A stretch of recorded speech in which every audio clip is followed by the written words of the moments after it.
Assalamualaikum warahmatullahi wabarakatuh. Sebelumnya perkenalkan kami dari kelompok 16 dengan anggota saya Umi Latifah NIM 19108, kemudian ada Muhammad Nafal Anasmi NIM 19 1136 yang akan memaparkan terkait dengan hasil diskusi kami mengenai konsep dasar dan juga asuhan keperawatan pada anak dengan keganasan sistem sensori, khususnya pada masalah retinoblastoma. Untuk yang selanjutnya yaitu mengenai pokok bahasan. Di sini kami akan membahas tinjauan teori mengenai retinoblastoma yang dibagi menjadi 6 subbab tinjauan teori, kemudian juga ada asuhan keperawatannya. Nah, untuk yang pertama kita akan membahas mengenai anatomi fisiologi mata. Sesuai pada gambar di sini adalah penampakan mata yang dilihat dari samping. Nah, di sini untuk lebih jelasnya kami membagi anatomi fisiologi mata menjadi 3 bagian, yaitu bagian yang pertama adalah bagian depan mata yang terdiri dari kornea, iris, pupil, sklera, dan juga konjungtiva. Nah, yang kedua yaitu kami membagi pada bagian anggota mata tengah yang terdiri dari lensa dan juga rongga vitreous. Nah, yang selanjutnya yaitu terkait dengan anatomi mata bagian belakang, itu terdiri dari retina, makula, dan juga syaraf optik. Nah, untuk yang selanjutnya yaitu terkait dengan definisi dan klasifikasi retinoblastoma. Rares menjelaskan bahwasanya retinoblastoma merupakan tumor ganas yang sering terjadi pada anak-anak akibat keganasan intraokular primer. Di sini bisa terjadi secara herediter dan juga non herediter. Namun untuk 95% kasus retinoblastoma ini terjadi pada kasus anak-anak usia di bawah 5 tahun. Nah, yang selanjutnya yaitu terkait dengan klasifikasi retinoblastoma. Di sini Raras menjelaskan ada dua klasifikasi retinoblastoma, yaitu ada intraokuler dan juga ada ekstraokuler. Untuk yang intraokuler, dia harapan hidup 5%-nya bisa mencapai 90%. Namun untuk yang ekstraokuler, untuk harapan hidup 5 tahun, dia kurang dari 10%. Nah, untuk pembeda yang selanjutnya, retinoblastoma intraokuler ini terjadi pada bagian mata yang tempatnya terbatas, dia hanya pada bagian retina saja, namun dia bisa melebar hingga ke bagian bola mata. Tapi pada bagian ekstraokuler dia tidak terbatas atau dia bisa melebar hingga pada bagian luar mata dan mengganggu sistem saraf pusat. Nah, untuk yang selanjutnya yaitu terkait dengan etiologi. Pada bagian definisi tadi sudah dijelaskan bahwasanya bisa terjadi karena faktor herediter dan non herediter. Nah, yang paling banyak muncul itu karena faktor herediter. Dikatakan tadi sekitar 60%-an. Nah, di sini berdasarkan penyebab herediter retinoblastoma pada anak ini disebabkan karena adanya masalah mutasi gen RBI, yaitu pada kromosom 13q14 yang terjadi pada saat pembentukan janin pada masa kehamilan ibu. Nah, untuk yang selanjutnya yaitu manifestasi klinis. Manifestasi klinis yang paling nampak atau dapat dikatakan sebagai penciri, yaitu di sini ada tanda-tandanya yang sering muncul, yaitu adanya refleks pupil putih atau leukokoria. Di sini bisa kita lihat pupilnya seperti ada putih-putih yang menyelubungi bagian pupil mata. Nah, kemudian yang selanjutnya adanya strabismus, kemudian ada heterokromi, kemudian juga mata akan memantulkan cahaya ketika terkena sinar, seperti mata hewan yaitu kucing atau harimau dan sejenisnya. Nah, yang selanjutnya yaitu terkait dengan manifestasi klinis yang biasanya terjadi pada pasien retinoblastoma. Itu dia akan mengalami radang orbital, hipma, sakit kepala, muntah, anoroksia, berat badannya pun juga menurun. Nah, selain tadi ada bercak putih pada bagian retina, yang paling banyak terjadi yaitu mengakibatkan penurunan posisi, karena ada pembengkakan posisi mata akan mengalami penurunan karena ada tonjolan akibat keganasan tumor yang semakin membesar. Kemudian juga yang paling banyak adalah gangguan penglihatan. Kemudian yang selanjutnya terkait dengan penata laksanaan, di sini ada penata laksanaan vokal. Penata laksanaan vokal ini biasa digunakan untuk pemeriksaan tumor yang kecil, artinya belum mengalami keganasan. Nah, untuk terapi vokal ini bisa dibedakan yaitu yang pertama ada kriptoterapi, kemudian yang kedua ada fotokoagulasi laser, yang selanjutnya ada termoterapi. Nah, kemudian yang selanjutnya ada radioterapi, di mana radioterapi ini merupakan pemeriksaan penunjang yang penting dalam kasus retinoblastoma. Nah, yang selanjutnya yaitu ada enukleasi. Enukleasi ini merupakan penata laksanaan yang paling sering digunakan pada penderita retinoblastoma tahap lanjutan. Nah, ini direkomendasikan untuk penata laksanaan retinoblastoma grup D dan juga grup D lateral dan juga grup E unlateral. Nah, yang selanjutnya ada kemoterapi, di mana kemoterapi ini merupakan terapi standar pada penderita retinoblastoma, sehingga digunakan untuk tumor atau retinoblastoma yang sudah menyebar luas dan juga membesar.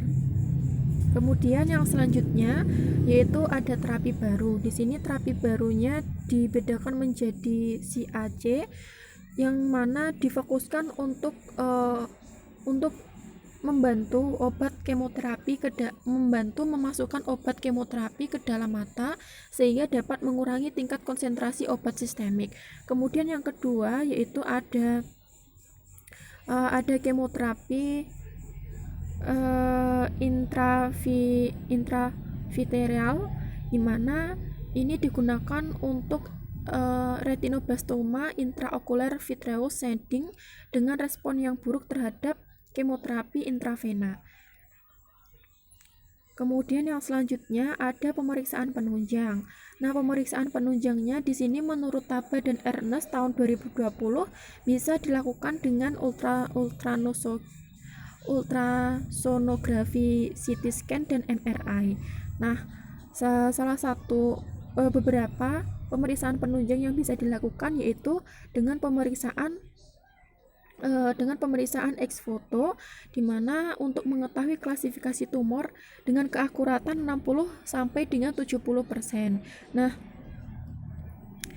penentuannya didasarkan pada hasil pelebaran foramen optikum akibat infiltrasi tumor ke saraf optik. Kemudian yang selanjutnya ada pemeriksaan USG dan juga CT scan menggunakan CT scan atau menggunakan MRI. Nah, yang selanjutnya itu terkait dengan pemeriksaan LDH. LDH ini dilakukan dengan membandingkan kadar LDH aqueous humor dan juga serum darah. Nah, hasilnya nanti hasil normalnya yaitu kurang dari 1. Namun jika hasil dari pemeriksaan LDH ini lebih dari 1,5 ini, maka bisa dicurigai adanya masalah retinoblastoma. Kemudian yang selanjutnya ada konseling genetik. Nah, seperti yang sudah dijelaskan, yaitu bahwasannya retinoblastoma adalah penyakit genetik, namun perlu dilakukannya konseling genetik untuk mendiagnosis penyakit tersebut lebih dini sehingga dapat segera dilakukan tindak lanjut pengobatan atau terapi. Nah, kemudian yang selanjutnya adalah asuhan keperawatan. Asuhan keperawatannya di sini ada kasus yaitu pada anak Y 5 tahun, di mana dia dirawat di bangsal mata GMCH pada tanggal 24 Januari 2020. Keluhannya penglihatannya berkurang pada bagian mata kanannya sebelah kanan selama 7 bulan.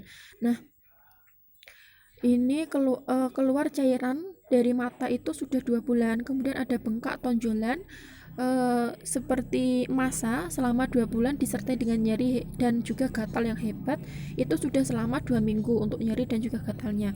Nah, selanjutnya karena masalah pada bagian mata, tumbuh kembang anak pun tidak terganggu sampai dengan usia 4 tahun. Kemudian adanya riwayat riwayat penyakit pada anak ini hanya pilek dan demam. Namun kakaknya ini pernah mengalami gejala yang sama pada usia 3 tahun dan didiagnosis sebagai retinoblastoma kelas 4. Nah, untuk suhu tubuhnya sebagai berikut. Kemudian yang selanjutnya sudah dilakukan pemeriksaan FNAC yang menunjukkan negatif retinoblastoma keganasan. Namun pemeriksaan MRI itu diketahui bahwasannya retinoblastoma itu sudah tumbuh secara eksofitik dengan ablasi retina sekunder. Nah, anak ini mengalami masalah kurangnya nafsu makan dan juga sulit tidur. Kemudian klien juga tampak lelah, kemudian ibunya merasa cemas. Kemudian selanjutnya ibu pasien mengatakan sebelum sakit itu anaknya secara rutin teratur pagi siang malam makan 3 kali sehari. Namun setelah sakit mengalami penurunan nafsu makan yaitu hanya 3-5 sendok makan saja. Kemudian yang menjadi masalah pada anak itu terkait dengan ketidakmauan anak melihat dirinya yang berada di pantulan cermin. Kemudian yang selanjutnya, sebelum klien melakukan aktivitas seperti sebelum sakit itu klien melakukan aktivitas seperti anak usia 5 tahun sebelum pada umumnya. Namun setelah sakit semuanya dibantu oleh ibunya. Kemudian untuk kondisi umumnya lemas, kemudian kesadaran komposmetis, dan pada pemeriksaan kepala atau head to toe dari kepala sampai dengan ujung kaki itu kondisinya kurang lebih normal, hanya saja pada bagian pemeriksaan integumen CRT-nya kurang dari 2 detik dan turgor kulit pasien juga normal. Yang menjadi masalah adalah pada bagian mata karena terdapat masalah retinoblastoma di mata sebelah kanannya. Kemudian yang selanjutnya ada biodata klien. Ini ada biodata klien anak Y dan juga orang tuanya Bapak D dan Ibu R. Kemudian yang selanjutnya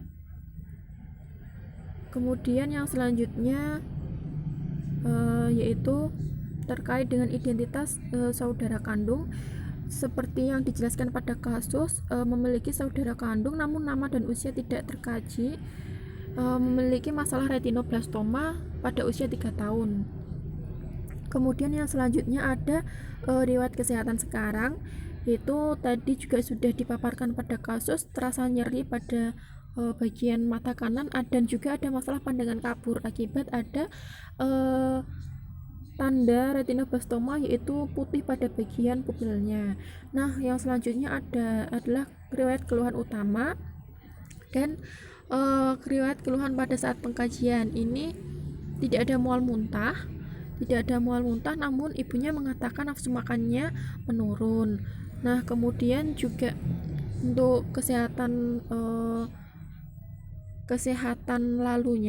riwayat kesehatan lalunya, prenatal care-nya, pemeriksaan kehamilan ini tidak dikaji karena lebih fokus pada anaknya.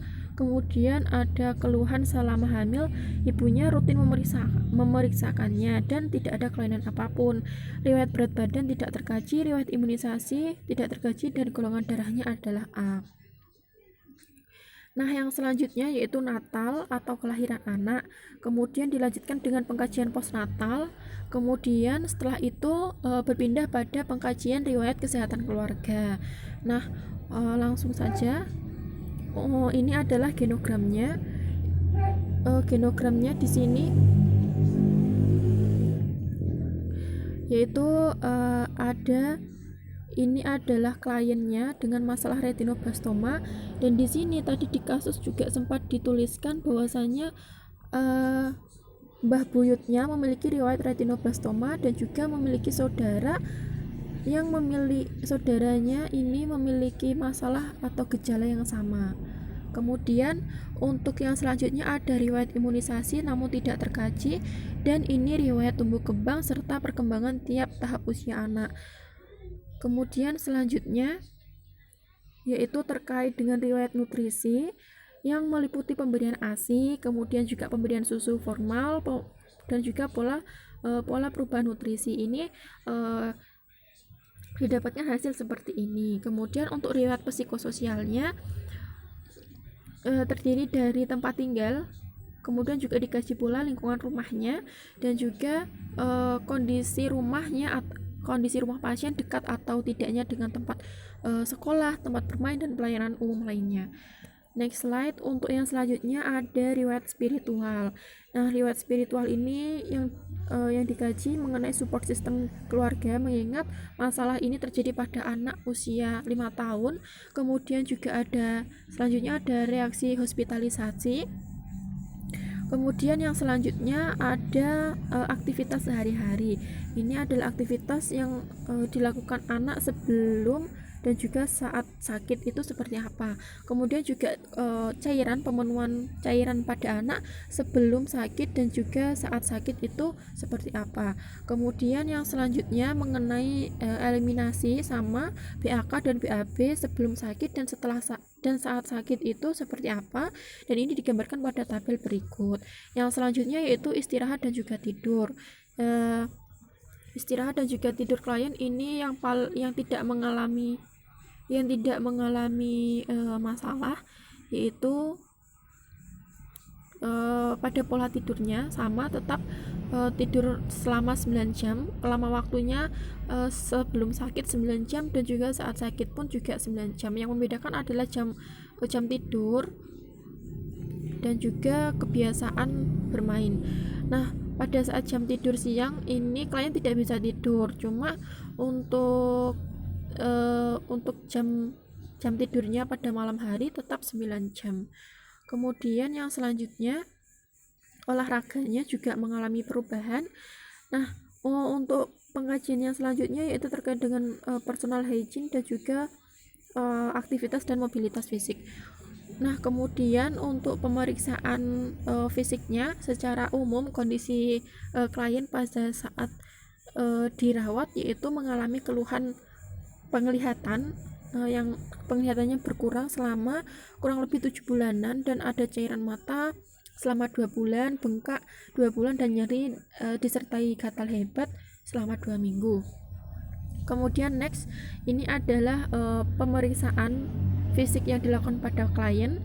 Langsung saja, yang selanjutnya ini adalah pemeriksaan tingkat perkembangan. Ini tidak dikaji.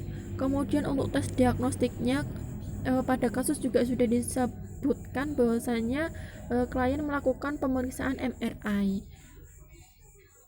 Kemudian yang selanjutnya mengenai analisis masalah. Di sini analisis masalahnya terkait data klien, yaitu adanya keluhan penglihatan berkurang sejak 7 bulan yang lalu, kemudian adanya rasa gatal sejak 2 minggu yang lalu. Kemudian untuk DO-nya ada cairan pada matanya, kemudian matanya terlihat menonjol. Kemudian mata klien itu seperti memerah dan tidak merespon pada obat topikal. Nah, untuk masalah keperawatan yang diambil adalah gangguan persepsi sensori. Gangguan persepsi sensori ini karena lebih berfokus pada ketidakmampuan klien dalam melihat atau adanya gangguan penglihatan. Kemudian yang selanjutnya adalah masalah nyeri akut. Di sini klien juga mengeluhkan nyeri pada mata kanannya, sulit tidur, dan juga adanya kekurangan nafsu makan berdasarkan keterangan dari ibu. Kemudian untuk DO-nya klien menangis, kemudian tampak meringis, klien juga lemas, serta TTV-nya sebagai berikut. Sehingga atas dasar inilah diangkat nyeri akut. Kemudian yang selanjutnya yaitu terkait dengan gangguan citra tubuh. Gangguan citra tubuh di sini di sini berdasarkan pada DS-nya, klien mengatakan matanya itu terlalu besar, dan juga dia tidak mau melihat, ibunya mengatakan tidak mau melihat dirinya di cermin. Nah, DO-nya diketahui bahasanya ada bentuk dan fungsi mata pasien yang berubah, dan matanya itu semakin membesar. Kemudian yang selanjutnya ada ansietas. Ansietas di sini karena ibunya cemas, kemudian juga tidak tahu apa yang harus dilakukan, serta khawatir dengan kondisi anaknya. Untuk diagnosanya yang sudah diprioritaskan, yang pertama adalah nyeri akut, yang kedua ada gangguan persepsi sensori penglihatan, yang ketiga ada ansietas dan adanya gangguan citra tubuh.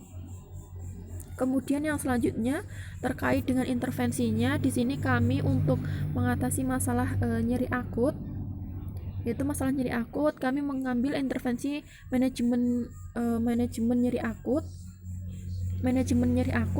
Kemudian dengan tindakan sebagai berikut, ada observasi, terapeutik, edukasi, dan juga kolaborasi. Untuk yang selanjutnya yaitu terkait dengan diagnosa atau masalah keperawatan gangguan persepsi sensori. Di sini kami mengambil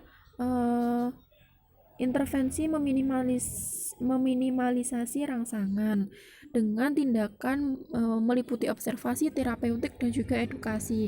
Kemudian untuk masalah yang selanjutnya yaitu ansietas. Masalah ansietas ini kami mengambil intervensi reduksi ansietas dengan tindakan identifikasi, kemudian juga terapeutik, dan juga edukasi. Kemudian yang selanjutnya kami mengambil intervensi untuk masalah ansietas yaitu dukungan keyakinan. Kemudian yang selanjutnya ada mohon maaf, itu tadi untuk kemudian untuk yang selanjutnya ada masalah ansietas. Untuk masalah ansietas ini tadi karena ada dukungan keyakinan untuk intervensinya. Yang selanjutnya yaitu implementasi. Nah, implementasinya sebagai berikut, bisa dilihat pada layar. Kemudian yang selanjutnya ada implementasi untuk tindakan intervensi yang sudah direncanakan, bisa dilihat next slide. Nah, ini juga salah satu implementasinya, next slide. Nah, untuk evaluasinya sendiri itu klien untuk masalah nyeri akutnya, klien mengatakan nyerinya sudah menurun dan hampir tidak ada, sehingga perlu melanjutkan intervensi keempat dan juga ke-11. Kemudian yang selanjutnya untuk masalah gangguan persepsi sensori penglihatan, klien mengatakan pandangannya sudah semakin jelas dari sebelumnya dengan data objektif sebagai berikut. Kemudian untuk plan selanjutnya itu intervensinya efektif untuk dilanjutkan poin ke-1 dan juga ke-4. Kemudian untuk masalah yang selanjutnya yaitu ansietas, ini data subjektifnya ibu mengatakan cemasnya semakin berkurang. Kemudian juga ibu mengatakan semakin paham dengan penyakit anaknya, sehingga menyerahkan semuanya pada Tuhan dan tindakan perawatan sehingga bisa lebih tenang. Untuk planningnya ke depan perlu melakukan tindakan intervensi 7, 10, 11, 13, 14, 18, dan 19. Nah, selanjutnya itu saja yang dapat kami sampaikan untuk presentasi kali ini. Kurang lebihnya kami mohon maaf. Wassalamualaikum warahmatullahi wabarakatuh.